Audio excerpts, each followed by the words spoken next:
Hello, everybody. Welcome to today's focus topic.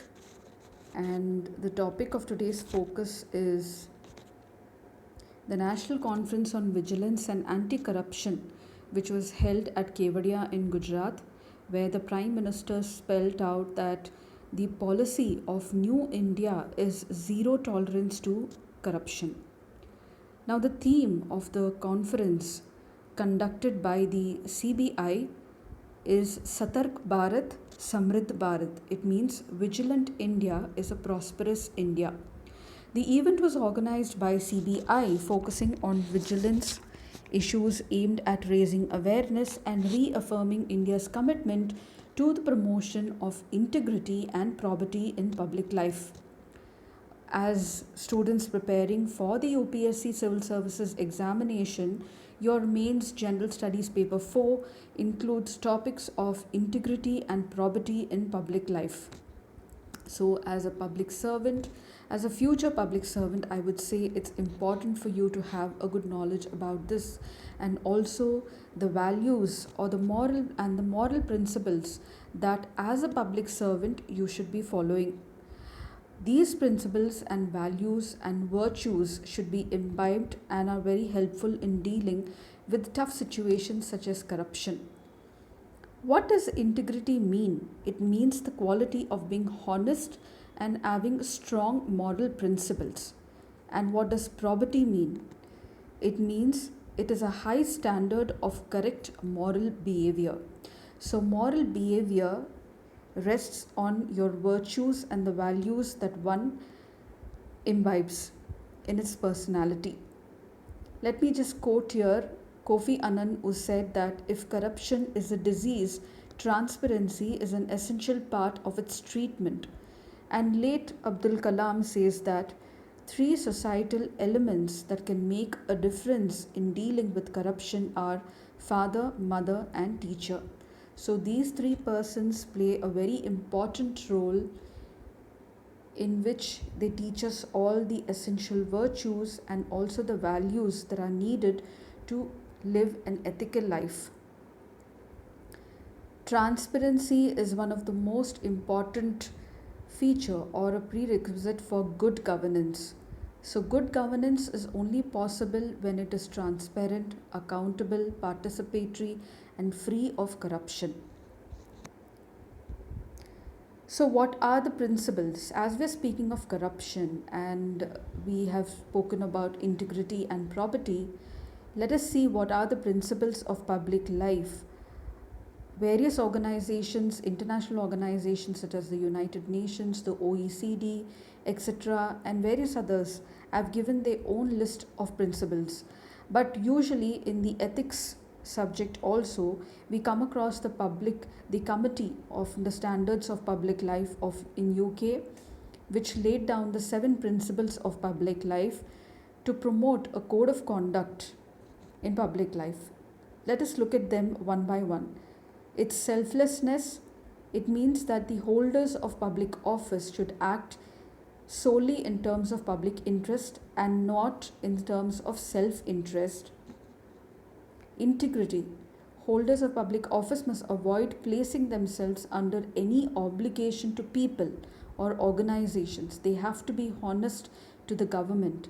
They have to hold their service only for the people and the citizens of the country. They should act or take decisions.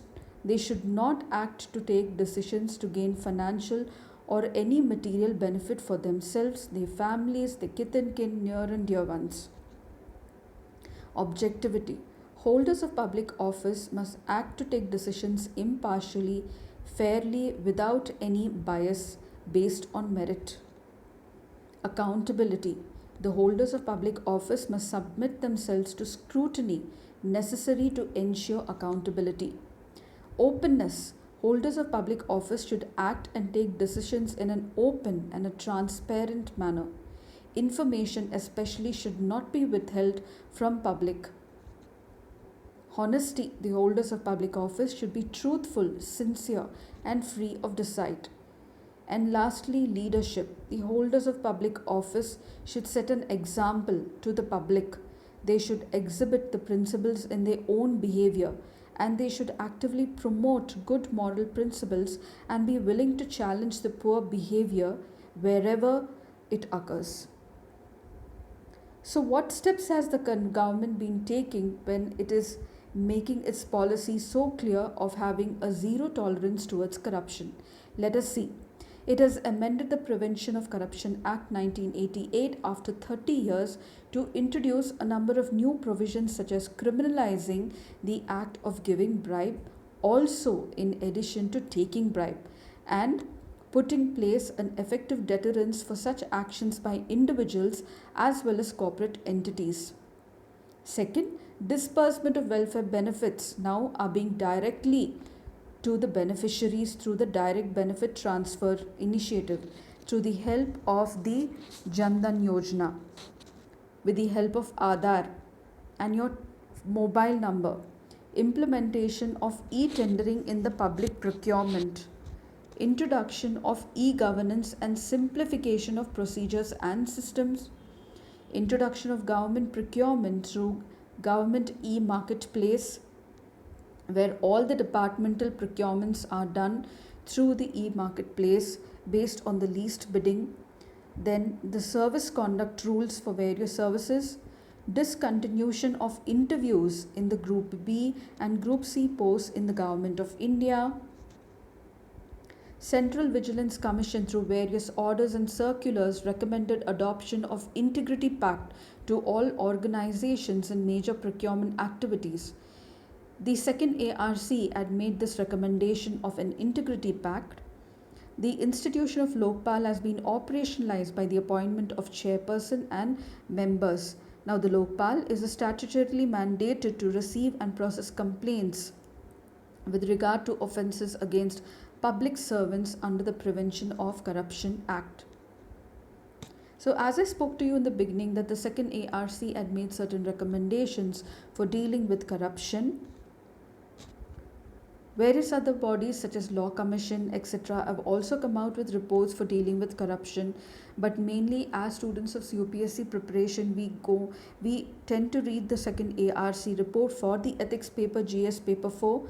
So let me give you a few recommendations of the ARC on dealing with the menace of corruption. It says that incompetent persons of doubtful integrity should be removed using the fundamental rule of 56J. Now, as per this clause, the government has the absolute right to retire officials prematurely on sufficient grounds, and this step has recently been taken.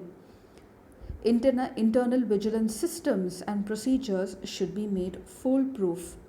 Manner in which the laws are implemented need to be restructured. Laws need to be made known to the citizens. Moral deprivation in larger perspective and increased consumerism should also be addressed. Market forces with regulatory mechanisms should be brought to play wherever large public enterprises, foreign investments are involved. Another important recommendation is pre-audit is necessary in case of major procurements. Over-regulation increases scope for corruption, and therefore regulation should be eased, and this is in line with the government's motto of lesser government and more governance. Use of technology can help in reducing the discretion and thus bringing objectivity. Civil service values must be spelled out in a separate civil service law. So recently the Corruption Perception Index has been released, and let's see what is India's position on this. Now, according to the 2002 report of Transparency International, India's place has been reduced to 6 places from 80 to 86.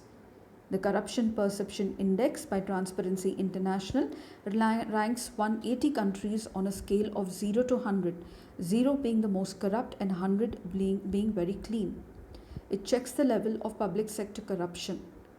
The index has highlighted that India experienced very slow progress in anti-corruption efforts, with several government commitments of reform yet to materialize effectively. Therefore, it's an urgent step that the government should take to implement the various measures that have been recommended by various bodies or committees such as the second ARC, and to streamline the administrative procedures, the rules, the laws, bring in more transparency, especially stronger implementation of RTI, filling in the vacancies among the CBI, the CVC in various departments and ministries, so that corruption can be dealt with the iron hand. Corruption is a menace and it has to be wiped out totally for good governance.